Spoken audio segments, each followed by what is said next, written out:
Assalamualaikum warahmatullahi wabarakatuh.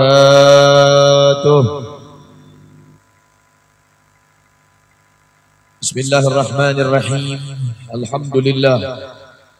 Alhamdulillahilladzi hadana bi sayyidina Muhammadin. Hamdan nastajlibu bihi ar-ridha wa nastadbi'u bihi su'al qadha. Asyhadu an la ilaha illallah wahdahu la syarika lah.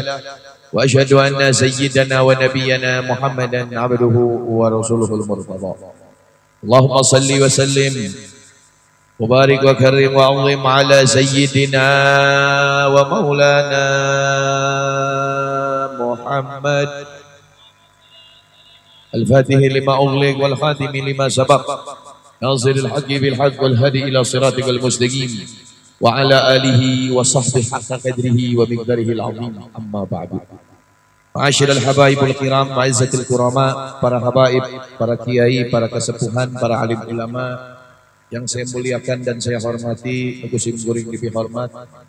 Minta maaf hapunten pakai bahasa Sunda, Jawa ke Indonesia. Ki ono wong Jawa masalah ya.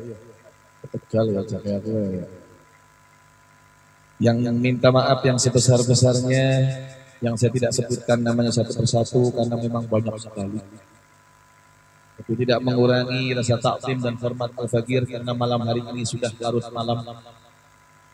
Mudah-mudahan insya Allah para habaibnya, kiainya, senantiasa Allah berikan kebahagiaan di dunia wal akhirah. Allah berikan keistiqamahan dan Allah berikan rizki al-wasi'ah wal barakah. Amin ya rabbal alamin. Dan juga tidak lupa aparatur pemerintahan kita yang saya muliakan dan saya hormati dari pihak sipil, Polri ataupun TNI yang hadir di tengah-tengah kita, Bapak Kapolsek dan juga Badan Ramil yang mewakilinya, dari pihak yang paling bawah sampai pihak paling atas, kita doakan mudah-mudahan senantiasa mereka dimudahkan oleh Allah untuk bisa mengemban amanat dari masyarakat, bisa membahagiakan rakyat Indonesia, bisa menjaga NKRI yang tercinta ini. Amin ya rabbal alamin. Dan juga tidak lupa sebabnya malam hari ini kita berkumpul, keluarga besar Kiai Al-Ustadz Muhammad Taha serta keluarga besarnya, kita doakan mudah-mudahan sebagaimana beliau membahagiakan kita untuk Rasulullah, beliau pun dibahagiakan oleh Allah di dunia wal akhirah. Dan mudah-mudahan dikabulkan hajat-hajatnya, hajat di dunia bil maisarah wa hajatul akhirah bil maghfirah wa murafaqatil habib sallallahu alaihi wa alihi wasallam. Amin ya rabbal alamin. Hadirin hadirat, ma'asyiral muslimin wal muslimat rahimakumullah. Alhamdulillah, saya tidak akan panjang lebar karena waktu sudah jam 11:30, singkat saja.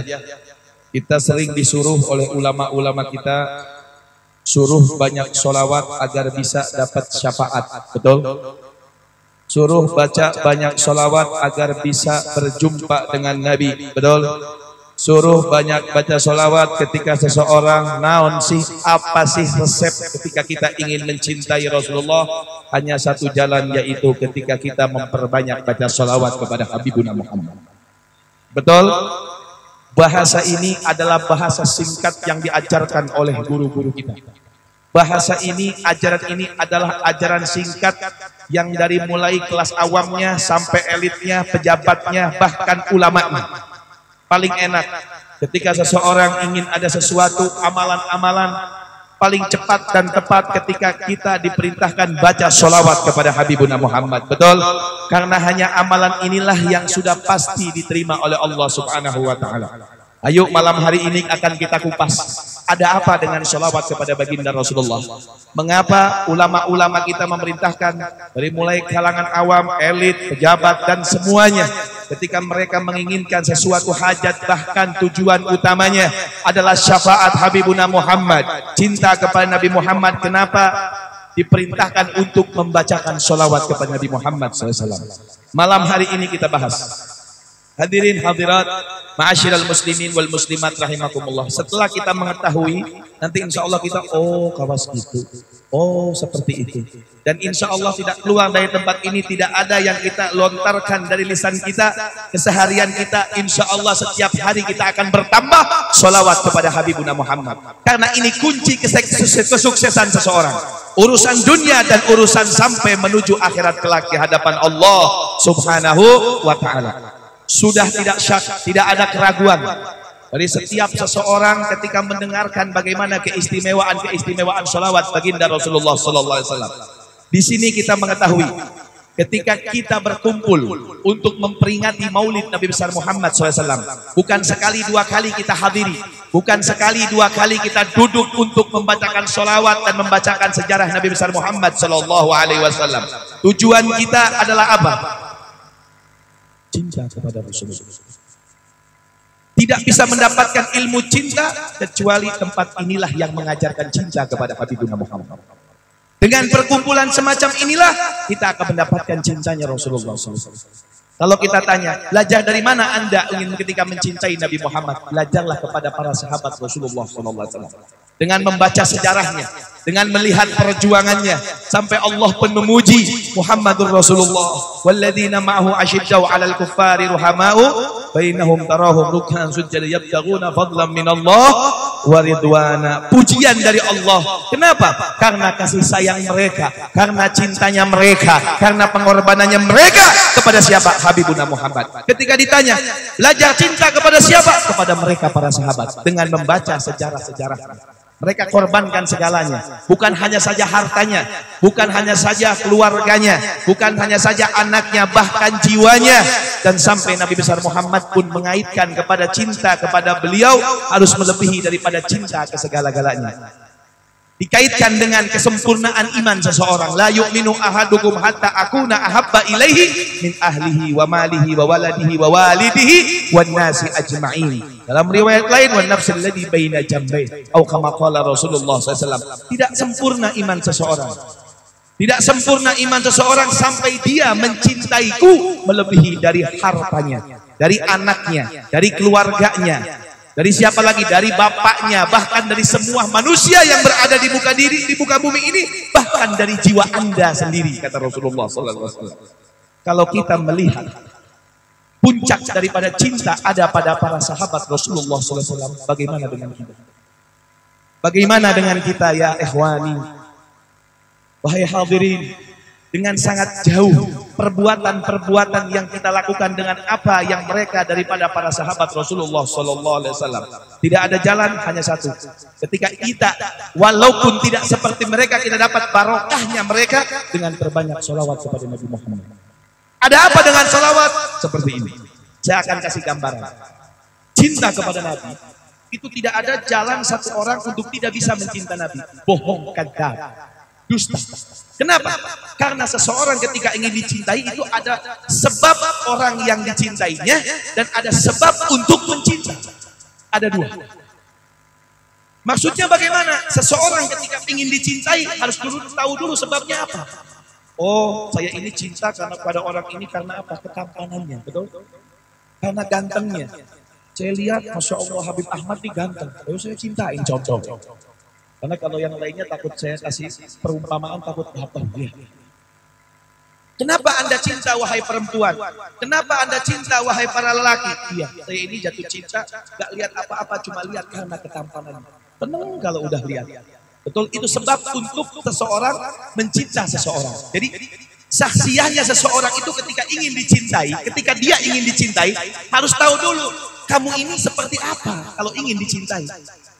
Yang pertama syaratnya kata para ulama, ya dia ketika melihat dia itu harus tampan. Dia menilai dengan dirinya, oh iya saya ini jatuh cinta kalau melihat seseorang yang tampan. Nah, saya mau tanya, apakah ada yang melebihi ketampanannya Kanjeng Nabi? Apakah ada yang melebihi daripada kegagahannya Kanjeng Nabi? Tidak ada.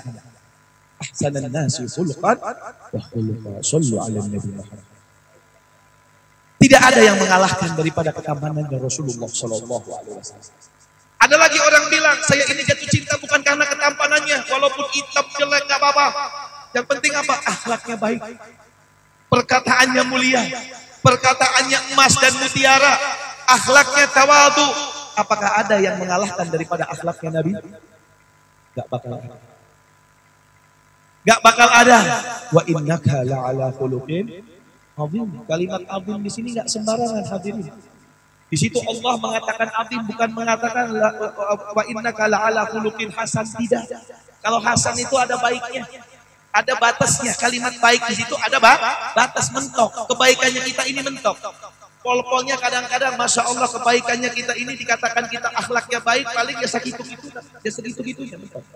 Ya, tapi lihat bagaimana akhlaknya Nabi Muhammad ketika Allah memuji wa innaka la'ala khuluqin azim. Azim, tidak ada batas. Kenapa dikatakan tidak ada batas? Siti Aisyah radhiyallahu anha ketika ditanya oleh para sahabat, kenapa bertanya kepada Siti Aisyah? Karena Siti Aisyah lah orang yang dekat dengan Rasulullah SAW. Kalau orang mau tanya bagaimana akhlaknya, pasti tanya kepada keluarga, pasti tanya kepada istrinya dan anaknya. Ditanya bagaimana akhlaknya Nabi Muhammad, kita udah sering mendengar wa inna khuluquhul Quran. Sesungguhnya dia itu akhlaknya seperti Al-Quran. Bagaimana dengan perkataan Allah? Al-Quran gak ada batas. Kalamullah gak ada batas. Pujian Allah untuk Nabi Muhammad SAW. Idza takallama nafara minal ma'arifi wal ulumi nafaisis. Kata Al-Habib Ali bin Muhammad Al-Habsyi. Perkataannya Nabi Muhammad ini adem, penuh dengan ilmiah, penuh dengan ilmu, mutiara-mutiara. Akhlaknya istimewa. Basyaran la kal basar, sallu ala Nabi Muhammad. Ketika kita mengatakan iya, enggak apa-apa, jelek juga enggak apa-apa, yang penting akhlaknya. Lah akhlaknya Kanjeng Nabi bagaimana? Dua sudah dapat sebab untuk cinta kepada Nabi. Yang ketiga, pengorbanannya. Apakah ada yang melebihi dari pengorbanannya Kanjeng Nabi? Ya. Sampai kapanpun kita tidak akan berjumpa. Menangis setiap malamnya meminta kepada Allah, memohon kepada Allah, bukan untuk dirinya, bukan untuk keluarganya, bukan untuk zuriatnya saja, akan tapi untuk siapa? Umat yang dipikirkan oleh Nabi besar Muhammad SAW. Sampai turun ayat. Wala sawfa yu'tika rabbuka fatardu. Kurang apa lagi? 3 sebab untuk mencinta Rasulullah, semuanya kamil wa syamil ada pada Habibuna Muhammad. Al-jamal wal kamal wan nawal, komplit. Gak mungkin dusta, demi Allah dusta ketika kita tidak bisa mencintai Rasulullah. Hanya mungkin kita kurang salah langkah. Mungkin ada penghalang-penghalang yang menghalangi diri kita, yang menjadikan diri kita tidak bisa mencinta dan menggapai daripada cintanya Rasulullah. Mereka para sahabat ketika dikatakan iya, kalau mau cinta sama Nabi harus kenal sama Nabi. Saya yakin semua yang di tempat sini udah kenal sama Nabi, betul? Sering kita mendengarkan tausiah dari kiai-kiai kita, dari ustadz-ustadz kita, bagaimana akhlaknya Nabi, betul? Bagaimana perjuangannya Nabi, bagaimana daripada wajahnya Nabi. Saya setidaknya sedikitnya kita udah mengenal Rasulullah Shallallahu Alaihi Wasallam. Tak kenal maka tak sayang ini sering kita dengarkan, bukan sekali 2 kali dari ulama-ulama kita. Sing kenal Kanjeng Nabi, sing kenal Kanjeng Nabi, sampai geus kenal. Saya udah kenal sama Nabi, baca sejarah. Tapi kok kenapa subhanallah? Kadang-kadang Masya Allah perkenalannya kita ini bahkan tambah kenal sama Nabi malah tambah banyak yang menolak. Maksudnya bagaimana? Begini. Tahu ceritanya Umayyah bin Khalaf? Umayyah bin Khalaf ini kelas berat, Pak. Kelas berat tuh, Masya Allah, tidak main-main. Kalau mau mengganggu daripada orang-orang muslimin, apalagi di awal-awal bidayah, pertama kali daripada mereka orang-orang du'afa masuk Islam. Seorang wanita Sumayyah yang dulunya bekas daripada budak beliannya Umayyah bin Khalaf. Masya Allah, disiksa sampai meninggal dunia. Keluarganya Yasir sampai Nabi Muhammad sabar ya Ali Yasir, au'idukumul jannah, sallu ala Nabi Muhammad. Sabar, sesungguhnya janjinya Allah untuk kamu adalah surga, kata Nabi Muhammad. Sayyidatina Sumayyah ini orang perempuan wanita yang pertama kali mati syahid. Disiksanya nggak tanggung-tanggung. Tahu padang pasir, Pak? Padang pasir tahu? Ya. Padang pasir itu Masya Allah panasnya, kalau udah panas, lebih panas dari kuali. Itu ditidurkan di situ keluarganya Yasir, termasuk Sumayyah, bapaknya nggak pada pakai baju. Diinjak dan seinjak-injaknya, bagaimana rasanya kepanasan. Disuruh kembali kepada ajaran daripada jahiliyahnya, tapi tetap menolak. Kenapa? Karena cintanya kepada Nabi Muhammad. Tahu dalam hatinya tidak ada ajaran yang benar kecuali ajaran yang dibawa oleh Rasulullah Shallallahu Alaihi Wasallam. Ini Umayyah bin Khalaf, ya. Seseorang yang betul-betul mengenal Rasulullah. Abu Jahal yang betul-betul mengenal Rasulullah. Kalau ditanya mungkin kita sama Abu Jahal lebih kenal Abu Jahal dan lebih kenal Umayyah kepada Rasulullah dibandingkan kita. Betul? Tiap hari melihat Nabi, bahkan sebelum diutus menjadi Nabi. Mereka ini penjahat-penjahat kelas berat. Mereka ini orang-orang yang memusuhi Nabi Muhammad setelah Nabi Muhammad mengatakan Ana Muhammadur Rasulullah. Itu mereka sebelumnya, Masya Allah, memuji Nabi Muhammad sebaik-baiknya pujian. Karena mengenal siapa itu Rasulullah. Mereka lah yang memberi gelar Al-Amin kepada Nabi besar Muhammad SAW, orang masyarakat Mekah. Tidak ada penitipan barang yang dipercaya pada saat itu kecuali kepada siapa? Habibuna Muhammad. Apa yang dikatakan Muhammad? Mereka pembesar-pembesar Mekah, raja-raja Mekah, saudagar-saudagar Mekah. Apa yang dikatakan Muhammad? Saya percaya. Sallu ala Nabi Muhammad. Sampai pada suatu hari, Sayyidina Sa'ad bin Mu'ad, seorang dari Madinah, kepala suku dari kepala suku dari kota Madinah, beliau menulis surat kepada Umayyah bin Khalaf. Apa yang dituliskan? Ya Umayyah, maaf, saya ini ingin ke Mekah, ingin melaksanakan ibadah umrah. Sama-sama orang kayanya, sama-sama sohibnya, sama-sama dekatnya. Sohib sama sohib bagaimana sih? Saling melindungi dan saling mengasihi dan ada urusan perdagangan dengannya. Sudah dekat, seperti keluarga sendiri. Masya Allah. Sampai ketika itu kepala suku ini yang bernama Sa'ad bin Mu'ad. Sa'ad bin Mu'ad ini salah satu daripada asyraf minal mubasyirin bil jannah, yang dimana Masya Allah goncangnya arasnya Allah, singgasnya Allah ketika meninggalnya Sa'ad bin Mu'ad ketika dalam peperangan daripada salah satu peperangan Nabi besar Muhammad SAW setelah peperangan Khandaq. Setelah peperangan Khandaq, peperangan Ahzab. Di situ subhanallah nulis surat, ya Umayyah, tolong saya ini mau ke Mekah, lindungi saya. Ente kan sohib, masa sohib gak melindungi sohib sih? Oh silahkan, saya jamin keamananmu. Kata siapa? Umayyah bin Khalaf. Berangkat mereka ini, Sa'ad bin Mu'ad datang. Ketika datang, ketemu dengan Umayyah, dipersilahkan masuk. Aman, dengan seaman-aman. Ya Umayyah, tolong saya ingin tawaf. Kalau sepi, kasih tahu saya. Karena tawaf itu ketika zaman jahiliyah, ngelilingin Ka'bah, gak kayak seperti sekarang. Dulu itu telanjang. Dulu itu telanjang, kelihatan semuanya. Luhur handap katingali kabeh. Luhur handap katingali. Bari jeung mabok. Udah dihareupeun anu dikelilingan lain Ka'bah nabe ada aya patungan. Ada patung. Lulang-luling. Lah Umayyah gimana saya mau umroh sedangkan saya statusnya udah beragamakan Islam. Dan tawafnya mereka dengan tawaf saya ini berbeda. Saya nggak bisa ya Umayyah. Tolong kata Sa'ad bin Mu'ad. Kalau udah sepi kasih tahu. Subhanallah jam 3 malam sepi.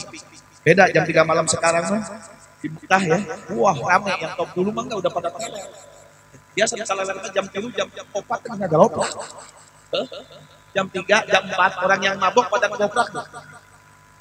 Pada gimana? Pingsan. Pada teler semua. Pada tidur sepi. Nah, Ka'bah ini sepi. Katanya Umayyah, ya Sa'ad, ayo. Ka'bah udah sepi, jangan. Barangkali nanti ada yang ganggu.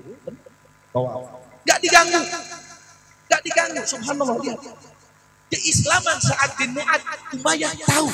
Tapi kenapa kok bencinya kepada Rasulullah SAW? Ketika tawaf, tengah-tengah tawaf, datang. Siapa? Abu Jahal.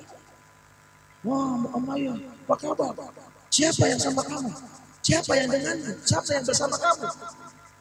Jawab sama Umayyah, oh ini teman saya, teman dekat saya. Siapa? Dia kepala suku daripada suku Khazraj. Namanya Sa'ad bin Mu'ad. Dia dari kota Madinah. Subhanallah, lihat. Abu Jahal ketika mendengar Madinah, hatinya panas. Yang teringat siapa? Rasulullah. Yang teringat siapa? Habibuna Muhammad. Penyakitnya iya. Pokok pembahasan malam hari ini. Pokok pembahasan malam hari ini.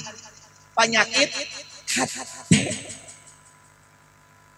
Ketika mendengar Madinah, sama kalau kita benci sama orang mana? Misalkan orang Majalengka, kadangnya Majalengka ingat kasih pulan, kurang ajar.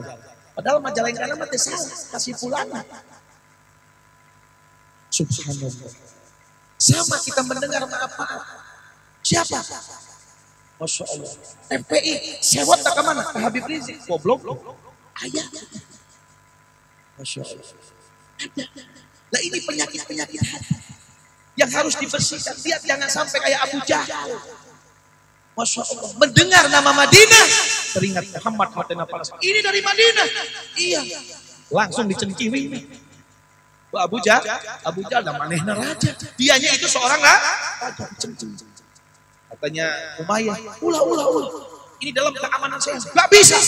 Ingat mana saat mau bisa keluar, gak bakal bisa keluar dari kota Mekah kecuali mayat ente yang keluar.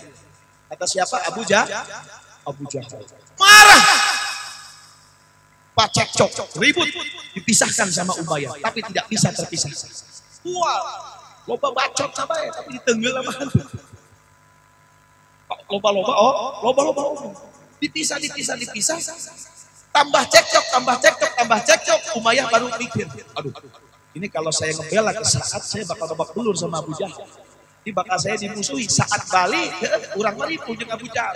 Langsung pikirannya apa? Saya mending bela Abu Jahal. Didorong itu saat itu dimuat didorong. Udah ya saat cukup. Jangan macam-macam sama ini Abul Hakam. Ini adalah rajanya di kota Mekah. Ngamuk saat. Kamu mendorong saya. Bukannya kamu sudah janji membela saya dan melindungi saya. Demi Allah, mulai saat ini finish. You understand finish? Nah, ini biasa bahasa-bahasa yang sudah emosi ngajak putus sama pacarnya gitu. Finish. Beres. Katanya siapa? Sa'ad bin Mu'adz. Tidak ada sohib-sohiban lagi. Ingat ya Umayyah. Nih, saya pernah mendengar dari ucapannya Muhammad. Kamu sebentar lagi bakalan mati.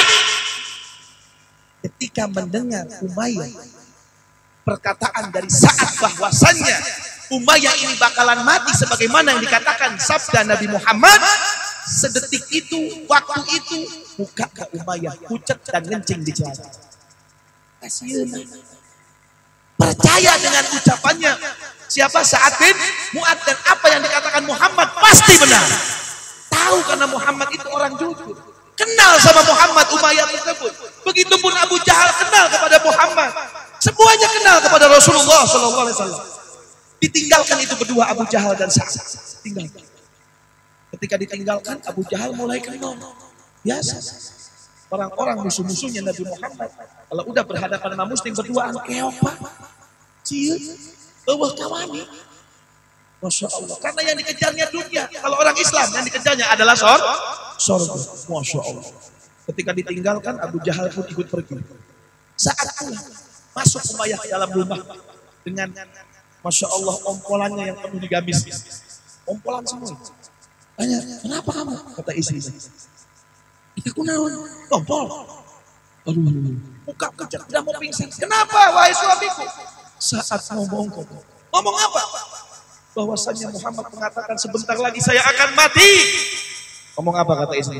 Wallahi, wa huwa rajulun shadiq. Muhammad adalah orang yang jujur, wahai suamiku. Dia bukan pendusta. Dah ada yang menikulah keluar di Mekah, cicing di Mekah. Istrinya percaya. Umayyahnya percaya, dan semua ketika itu pembesar-pembesar Mekah semuanya percaya kepada Nabi Muhammad SAW. Tapi kok kenapa? Mereka mengenal tapi tidak mencinta Rasulullah. Satu kisah lagi. Masya Allah, ketika dikumpulkan di Jabal Abi Qubais. Jabal Abi Qubais itu tinggi. Sangheuk mencek bahasa Sunda kayak kaluhur teh sangheuk. Nyaho sangheuk. Non sangheuk. Hoream. Tekiyang mualas saking ke atas. Tidak ada yang naik ketika itu kecuali hamba-hamba sahaya yang diperintahkan oleh Tuhan. Tapi ketika Nabi Muhammad sebelum diutus menjadi Nabi, datanglah ke Darun Nadwah. Kumpulan semua itu di Darun Nadwah. Orang-orang kafir ketika itu masih kumpul. Masih sembunyi-sembunyi ketika itu beberapa orang daripada abid, orang-orang yang lemah masuk Islam. Diperintahkan oleh Allah untuk menyebarkan agama terang-terang. Nabi Muhammad yang pertama datangi siapa? Abu Jahal. Di mana Abu Jahal? Di Darun Nadwah. Masuk ke Darun Nadwah. Ya Abul Hakam. Masih memanggilnya Abul Hakam. Belum dipanggil Abu Jahal. Ya Abul Hakam. Jika seandainya saya perintahkan Anda dan teman-teman Anda dan orang-orang Mekah saat ini kita naik ke Jabal Abi Qubais dan saya ada keperluan yang harus saya sampaikan kepada kalian, kira-kira kalian mau nggak ya Abul Hakam? teu make tanya, siap ya Muhammad. Saking deketna ka Kanjeng Nabi, saking kenalna ka Kanjeng Nabi, dia mengatakan siap. Gak usah repot-repot, saya yang akan mengumpulkan mereka agar naik ke Jabal Abi Qubais. Naik semua naik Mekah sepi. Mekah sepi, gak ada orang. Semua berkumpul di Jabal Abi Qubais. Apa anda katakan Nabi Muhammad? Ya Ma'syarul Quraisy, ketahuilah bagaimana pendapat kalian tentang saya. Nangtung Abu Jahal, anta shadiq, antal amin. Dipuji sama Abu Jahal, dipuji sama orang-orang ketika itu. Tidak ada satupun yang mencela Nabi Muhammad Shallallahu Alaihi Wasallam. Karena betul Nabi Muhammad orang yang jujur, orang yang mempunyai akhlak mulia, ketampanannya tidak ada yang mengalahkan dan akhlaknya tidak ada mengalahkan. Shallallahu ala Nabi Muhammad. Semua yang dikatakan Nabi Muhammad mereka percaya. Sampai Nabi Muhammad mengatakan, jika seandainya saya katakan di balik bukit Mekah ini ada rombongan musuh yang mau menyerang kita saat ini, kalian percaya? Mereka semua mengatakan, sadaqtum ya Muhammad. Kami percaya dan kamu jujur ya Muhammad. Kami akan mempersiapkan untuk peperangan melawan mereka. Sallallahu alaihi wasallam. Percaya. Langsung percaya, semakin mikir, semakin mana enggak pakai mikir. Tapi ketika Nabi Muhammad mengatakan, percaya kalian, percaya. Telah datang kepadaku Jibril memberikan wahyu, ketahuilah ana Muhammadur Rasulullah. Wah, jadinya kepanasan ya Abu Jahal. Umayyah kepanasan, pembesar-pembesar Mekah kepanasan berdiri. Anta kadzab. Barusan bilang jujur, sekarang kadzab, kan aneh. Bertahun-tahun memberikan gelar Al-Amin kepada Habibuna Muhammad, tapi detik itu ketika mengatakan ana Muhammadur Rasulullah. Itu bisa antum bohong sia. Bohong mana? Panas hati, iri, dengki, hasut. Kenapa kok kenabian nggak datang kepada saya? Kata Abu Jahal. Saya ini seorang raja, kok kenapa datang kepada seorang yatim yang bernama Muhammad? Kenapa kok nggak kepada saya? Wah, mulai. Ya. Seseorang yang mengenal Muhammad, tapi hatinya busuk sekalipun dia kenal. Demi Allah tidak akan bisa mencintai Rasulullah. Sampai datang kamu tanah bisa. Orang yang belum bisa melihat dalam mimpinya Nabi Muhammad, belum bisa melihat. Introspeksi dulu. Masih ada ini, dengki, sombong, asa aing kiai, asa aing habaib, aing teh habib perlu dihormati. Gak usah minta dihormati para habaib. Ente tahu sendiri dah. Kenapa kau harus bilang saya habaib? Kenapa kau harus bilang saya kiai? Saya punya ilmu, saya orang kaya. Demi Allah, penyakit tidak akan bisa mencintai Rasulullah. Hatinya busuk, Masya Allah, panas. Dengerin namanya, kotaknya, ada orang yang dia benci, jangan harap. Wah, dengar kota Cirebon, wah panas. Kayak si Otong cuma di Cirebon, panas. Sallu ala Nabi Muhammad. Lihat Abu Jahal. Jangan sampai kita seperti mereka, mengotori hati ini mulu dan tiap hari. Tapi ke dalam maulid, Masya Allah masih membawa ini. Dan benci kepada sama muslim, na'udzubil. Saya buat panas, saingan aing ya teh. Loh. Berngenah-ngenah aing jadi kiai. Berngenah-ngenah jadi habib di kampung ini. Ayah di habib udah tangannya, goblok. Panas. Gak bakal bisa cinta sama dia. Gak bakal bisa melihat wajah Nabi Muhammad SAW. Mereka para sahabat, hati-hati mereka bersih, suci. Begitu mudahnya menerima daripada apa yang dibawa oleh Nabi Muhammad SAW. Tapi kalau seseorang yang telah mengenal Nabi, walaupun perkenalannya cuma sebentar, tapi hatinya bersih, hatinya suci, dengan mudahnya dia akan bisa melihat wajah Nabi Muhammad. Akan mudahnya dia akan bisa mencintai Nabi Muhammad SAW. Syarat, ini syarat khusus. Kalau syarat untuk mencintai orang itu banyak. Ya, kenal cukup ente. Walaupun hatinya busuk, ya, kurang bogoh kasih otong, bogoh kasih asap, tapi hatinya ayam iri dan bisa deh bogoh. Karena bogohnya pakai hawa nafsu. Tapi kalau cinta kepada Nabi Muhammad, cinta kepada pewaris, cinta kepada duriatnya, jangan harap hatinya busuk, dusta kalian akan mencintai semua. Bisa. Lihat Abu Jahal upaya panas. Itu sampai mereka istrinya, Muhammad dia orang jujur. Tambah nggak bisa tidur. Berhari-hari itu upaya bertolak pikiran. Muhammad ini orang benar. Sampai terakhir ketika tiba waktu saatnya perang Badar. Ini datangnya Sa'ad bin Mu'adz itu kepada Abu Jahal, kepada Umayyah itu 3 bulan sebelum perang Badar. Datang ke situ. Dapat Abu Jahal mendengar cerita awal-awal daripada peperangan Badar, kafilahnya Abu Sufyan segala macam. Langsung Abu Jahal mempersiapkan pasukan 300 orang. Kurang. Tidak ada yang punya pasukan lebih sebanyak daripada pasukannya Umayyah. Nah, ini orang kaya. Mereka dibayar. Pasukan-pasukan mereka dibayar. Didatengin Umayyah. Umayyah, siapkan diri kamu. Siapkan tentara kamu. Siapkan harta kamu. Kemana? Kata Umayyah. Perang. Siapa yang kita perangi? Lah kamu nggak dengar Muhammad dan teman-temannya sekarang mengambil daripada harta kita yang dibawa oleh Abu Sufyan dari Syam. Persiapkan, kita akan serang Muhammad. Langsung Umayyah ngomong naon ini besudi aing milu perang. Manitinya Muhammad itu kan benar. Kita kamari ada ini dengar kan kemarin saat bin Mu'adz bilang apa saya ini bakalan mati. Ya kurang sarua bae cuma nyodorkeun awak rek maehan awak dewek. Tuh aing wangi. Saya enggak bakal ikut. Pulang Abu Jahal. Bikin apa? Bikin bubur, Pak. Dupa, tahu dupa? Dupanya ini dupa khusus perempuan. Ya. Dupanya khusus perempuan yang udah haid, udah nifas, dibikin sama dia. Dupa itu macam-macam, dupa pengantin ada ya, seperti Habib Faik sebagai jadi pengantin. Mana Habib Faik? Ya, sallallahu alaihi Nabi Muhammad. Ada lagi dupa khusus perempuan, dibikin sama Abu Jahal. Setelah dibikin, balik lagi kemana? Ke Umayyah. Karena orang-orang lagi pada kumpul di Mekah, lagi pada kumpul di Ka'bah. Umayyah, ya jangan. Itu Pak berapa puasa? Kamu kan janji. Diajak perang nggak mau.